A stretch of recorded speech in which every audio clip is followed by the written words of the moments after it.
우리는 일을 함으로써 생계를 유지하지만 나눔으로써 인생을 만들어간다고 합니다.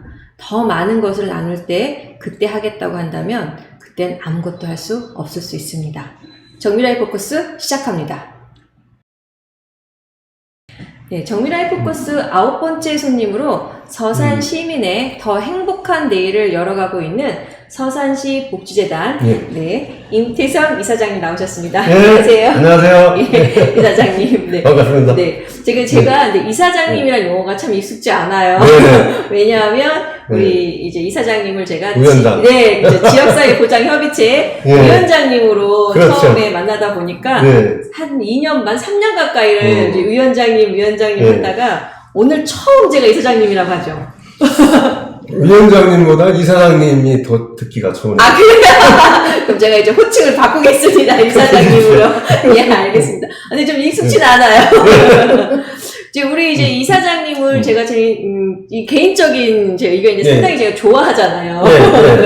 왜냐하면, 예, 우리 이사장님 또 높은 자리에 있으신 분들하고 전화하는 게 사실 쉽지가 않아요.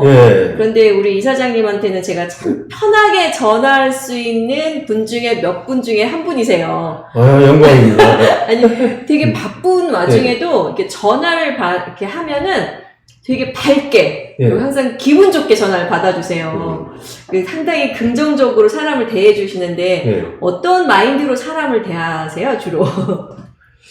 아니, 항상 저보다 다 사람들이 나온 것 같고, 항상 배우고 싶고. 왜냐면, 항상 저는 제가 가지고 아는 것보다 항상 좀 더 배우고 싶고, 그런 좀 빈 곳을 채우고 싶어 하는 그런 게 많기 때문에, 사실 어린애한테도 오면 배울 게 있다. 이렇게 생각하니까, 누구든지 오면은 전화 오든 찾아오고 그러면 반갑죠. 상당히. 전에 이제 위원장이라고 이름이 나왔는데, 이사장님하고 이제 식사를 할 때 처음 오신 분들은 사실 낯설고 어색할 수 있는데, 그분하고도 한 10년 만난 것처럼 그분을 참 편하게 대해주세요. 그런 부분은 제가 좀 존경받고 본받아야 될 부분이 아닌가 생각해요. 사회복지 분야를 오래 하다 보면은, 이렇게 사람들을 많이 만나니까, 원래 사회복지라는 게 사람을 상대하는 그런 분야이기 때문에, 그런 현상이 나타날 겁니다. 그런가요? 예. 우리 이사장님께서는 제가 조금 익숙하지 않지만, 우리 이사장님께서는 서산시 복지재단의 이사장님이세요. 그리고 역임도 하셨어요, 이번에. 그렇죠. 예. 우리 복지재단에서 간략하게 좀 설명을 좀 해주신다면요. 이 복지라고 하면 분야가 많죠.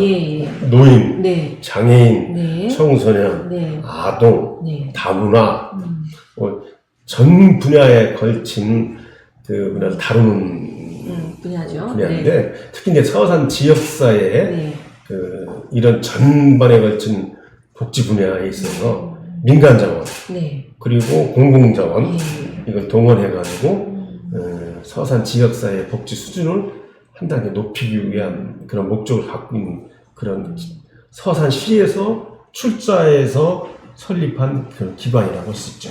그 복지재단에서 지금 재단의 밑에 산하기관으로 있는 그 범위도 상당히 넓죠. 청소년 수련관을 비롯해서 아직은 이렇게 넓진 않은데요. 아, 그런가요? 주로 아동과 청소년과 다문화 쪽. 아, 다문화요? 이쪽 같고, 앞으로 노인 장애인 쪽은 좀 많이 좀 해 가야 할 그런 분야죠. 아, 그렇습니다. 예. 우리 그럼 이사장님께서는 전공이 그럼 사회복지 쪽은 아니시죠? 어떻게 이 길을 들어서게 되는지 궁금하거든요.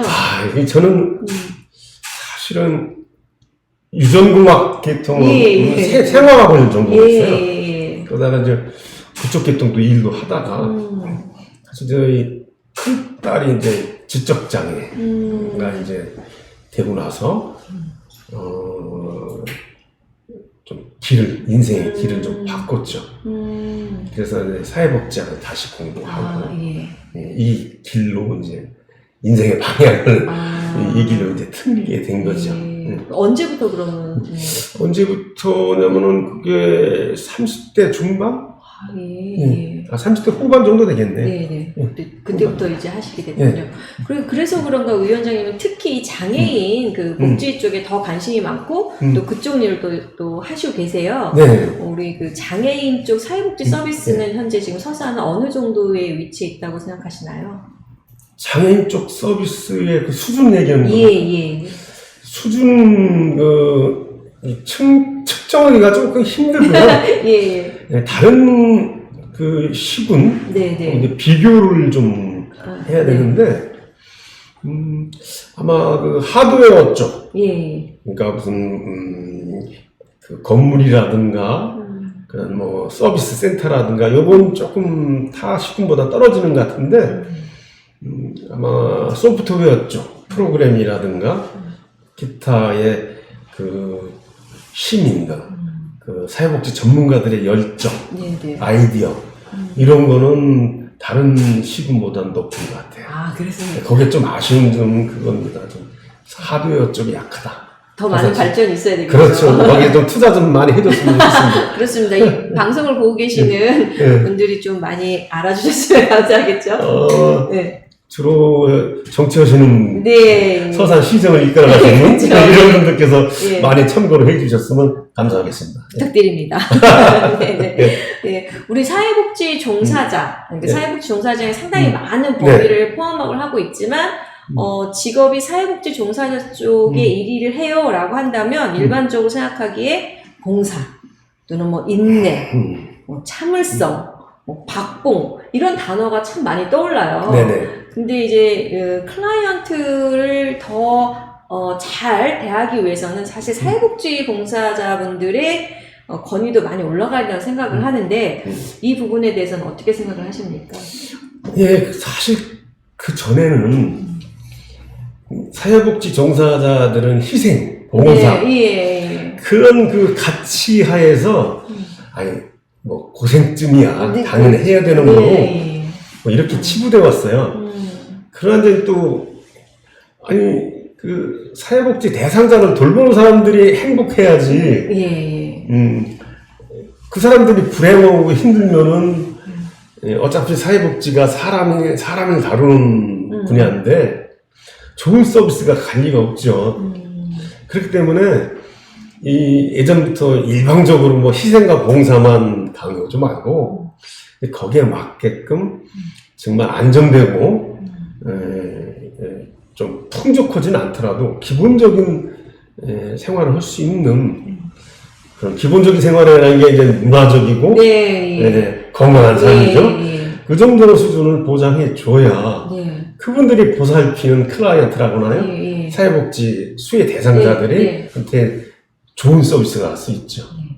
그런 것 같아요. 사회복지 종사자분들이 정신적이랑 또 육체적으로 좀 편해야만이 또 그 다음에 일을 할 때도 훨씬 더 좋은 서비스가 나올 수 있을 것 같다고 생각을 합니다. 그렇죠.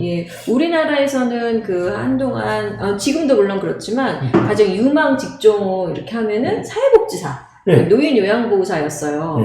하지만 그 자격증을 취득을 하시고도 장롱 면허처럼 차용하지 않는 경우가 더 많은 이유는 현장에서 생각했던 것만큼의 복지가 이루어지지 않기 때문에 직원에 대한 그 사회복지 종사자들의 처우가 아름답지 않기 때문에 현장에 투입이 덜 되지 않나라는 생각을 참 많이 하거든요.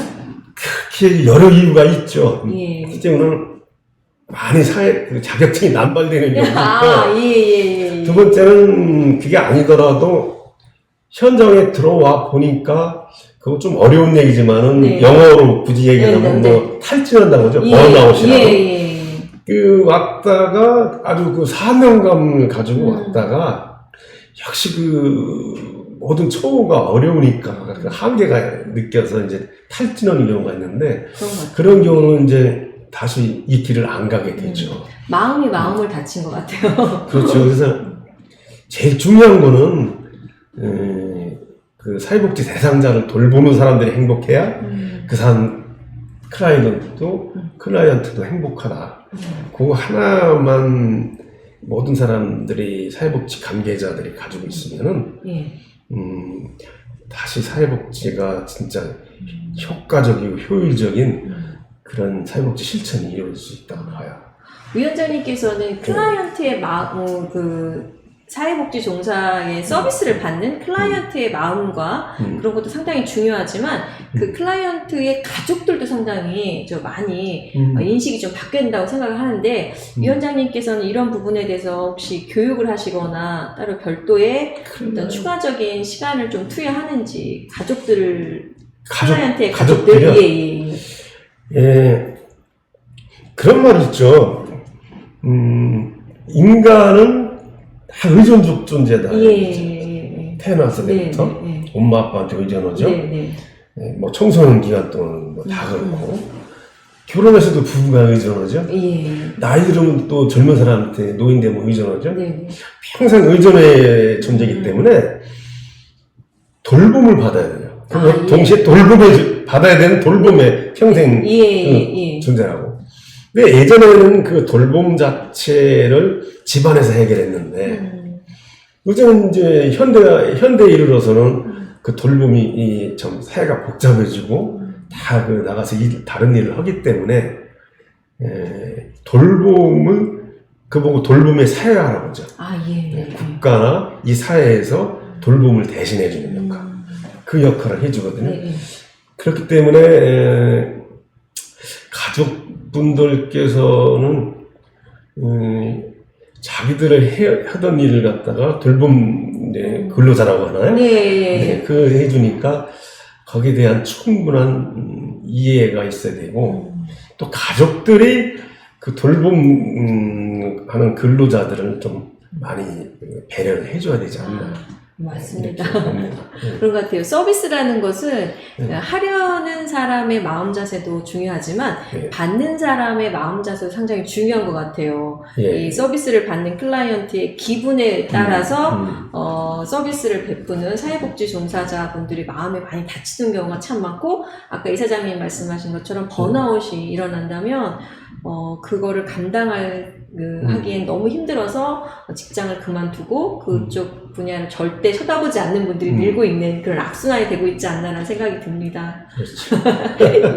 그래도 우리 이사장님께서는 이 사회복지 종사 쪽에 상당히 오랜 동안 또 일을 하고 계시잖아요.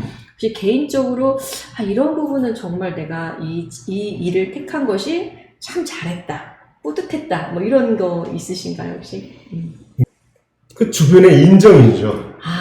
칭찬. 그렇죠.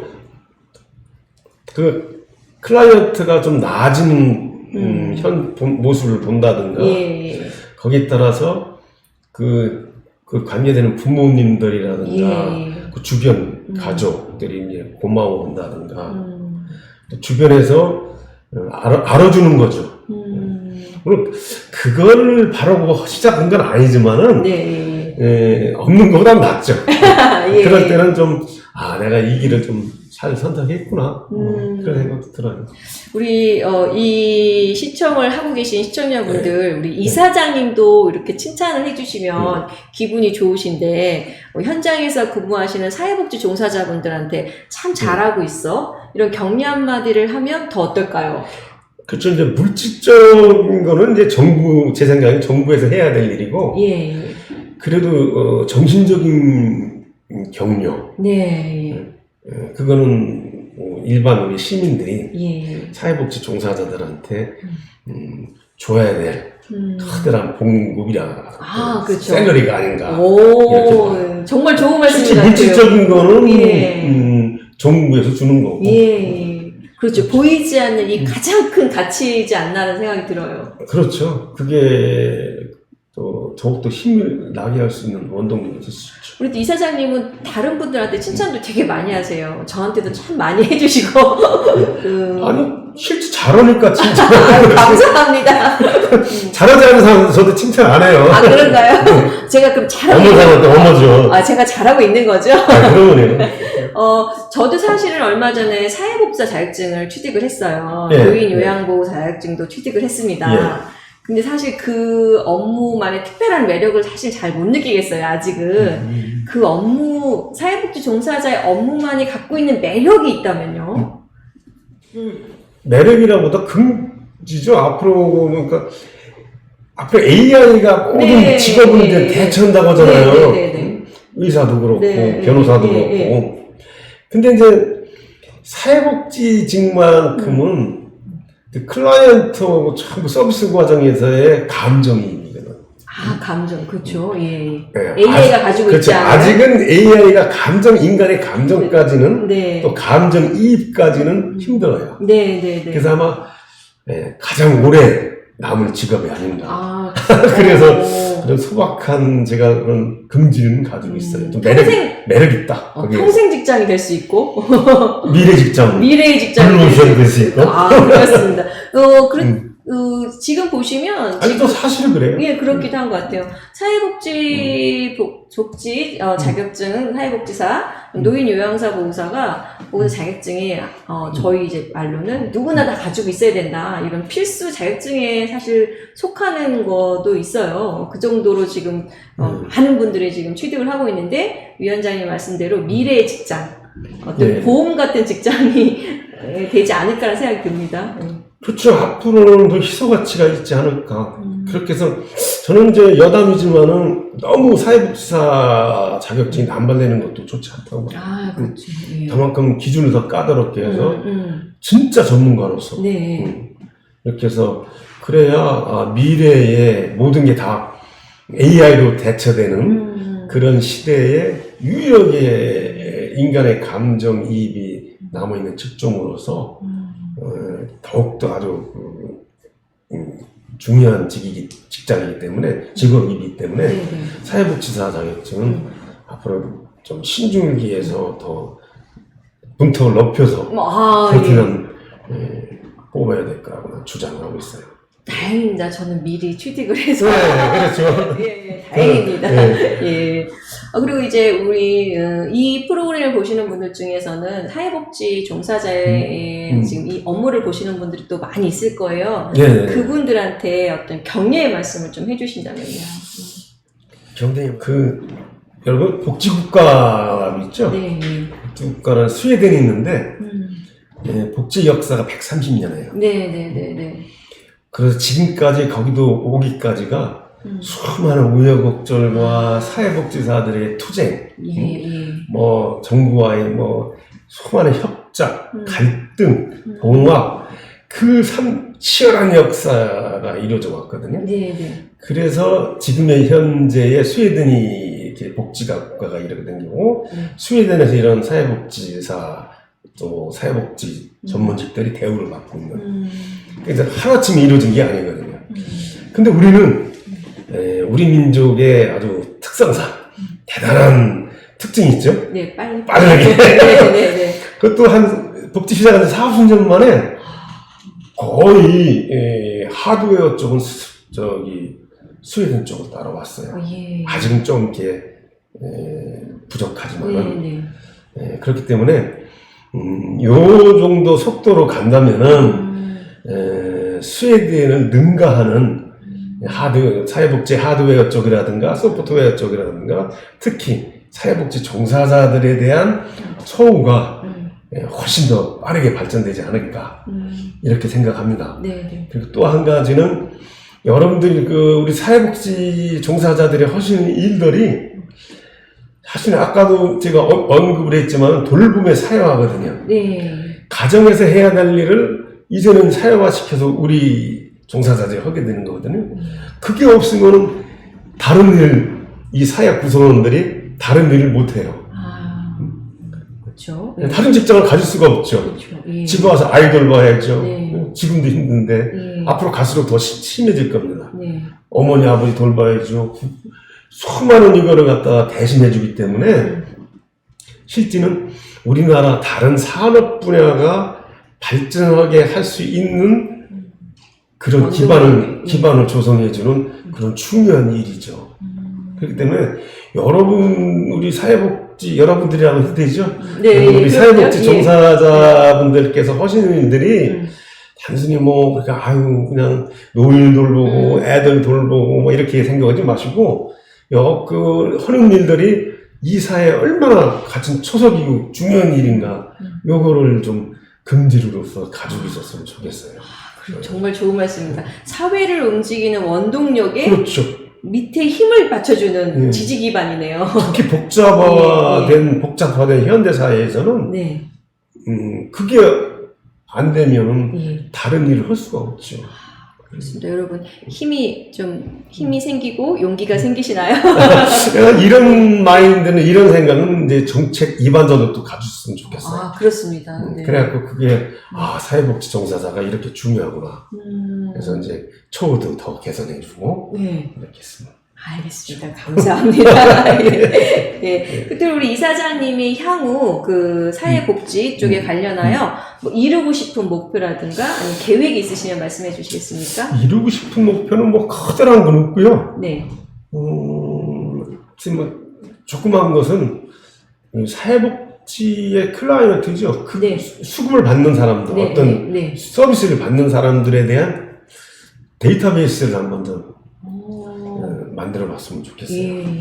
뭐 장애인 쪽도 그렇고 노인 쪽도 그렇고 그렇게 해야 그분의 어떻게 사회복지 대상자가 됐고 또 어느 정도 돼야 벗어날 수가 있고 또 어느 정도 중복을 받나 이분의 서비스를 뭐 이런 것도 살펴볼 수가 있고 지금은 그게 전혀 이루어지지 않고 있어요. 시스템화가 아직 안 되어 있는 그렇죠. 데이터베이스를 딱 구축해 놓아야 예를 들어서 어떤 집에 가니까 뭐 김치를 막 엄청나게 후원받았고 어떤 집은 힘든데 뭐 김치가 거의 없는 데가 있고 뭐 이런 자원의 편중성 낭비라든가 이것도 방지할 수가 있고 또 그 데이터베이스를 갖고 있어야 이 사람한테는 적재적소에 어떤 서비스가 가야 되는가를 갖다가 정할 수도 있고 또 이 사람은 어느 시설로 보내야 돼. 어떤 사람은 또 어떤 그 지역사회에서 어떤 서비스를 줘야 돼.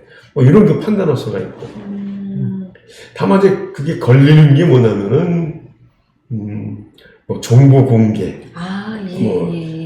그렇지만 그 정보 공개의 가치보다는, 그 정보 데이터베이스를 구축함으로 인해가지고 그 사회복지 클라이언트들이 보장을 받잖아요. 생명도 보장을 받을 수가 있고 행복을 보장받을 수가 있고 그 가치가 정보 가치보다 크다는 거죠. 가치에는 다 서열이 있지 않습니까? 그 서열이 큰 걸 더 중시해야지 정보 공개의 그 가치로 인해서 더 큰 가치가 사장되는 일은 없어야죠. 아까 큰 목표는 없으시다고 하셨는데 가장 큰 목표가 아닌가? 큰 목표는 또 사실은 이게 시급해요. 이거는 사실은 국가 단위로 해야 되고 그래서 최소 안 되면은 도 단위에서 컨트롤 타워 돼서 각 시군에서 이렇게 만들어가는 그런 시스템. 그래서 한 5년서 이 정도로 한번 해야 된다고 봐요. 제가 옛날에 모 도지사를 모시겠을 때 정책 특별 보좌관 왔을 때 이거 하려고 했었어요. 이건 반드시 해야 된다고 봐요. 그러면 좀 더 이 사회복지가 이사장님 말씀하신 것처럼 좀 더 적재에 들어갈 수가 있고 낭비가 줄어들 수 있고 그 낭비가 줄어들다 보니까 더 많은 분이 또 수혜를 받을 수 있는 그런 긍정적인 면을 조금 더 부각을 시키면 충분히 가능할 수 있지 않나라는 개인적인 생각이 듭니다. 그러니까 예를 들어서 아이슬란드 쪽을 보니까 아이슬란드 쪽 인구 한 60명인데 60만 60만이면 어떻게 되나요? 뭐 1000안 정도 인구. 근데 거기에 모든 걸 다 데이터베이스에 갖고 있더라고요. 노인, 청소년, 장애인, 어떻게 생활하고 있으며 생활 수준이 어떻고 주변 부모들의 환경이 어떻고 이거 다 갖고 있어요. 근데 그 나라라고 서구적 가치인 인권의 가치가 없겠어요? 그런데도 그런 정보를 다 가지고 있어가지고 거기에 적절성에 맞는 사회복지 서비스를 제공하더라고요. 그러면 뭐 우리 서산시는 좀 국한에서 볼 때 서산시는 인구가 18만인데 60만 인구도 하는데 18만이나 못 오는 건 없잖아요. 그래서 도청에서 안 하면은 도청 안 하면 시 차원에서라도 조그맣게 지역에서라도 이런 모든 사회복지 그 혜택을 받는 사람들에 대한 데이터베이스를 만들었으면 좋겠다는. 예, 소박한. 예, 소박한 계획이시고요. 예, 저도 힘이 된다면 그 소박한 계획에 같이 참여하고 싶습니다. 예.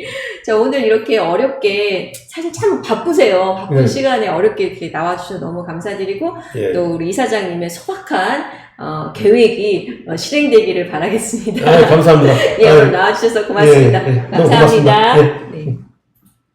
사회복지사는 현실을 불평하는 비관주의자거나 또는 현실이 바뀔 거라고 생각하는 낙천주의자도 아닙니다. 클라이언트와 함께 목표를 이루고 또 그곳을 향해 가는 현실주의자라는 말을 되새기고 싶습니다. 정미라의 포커스는 계속됩니다. 감사합니다.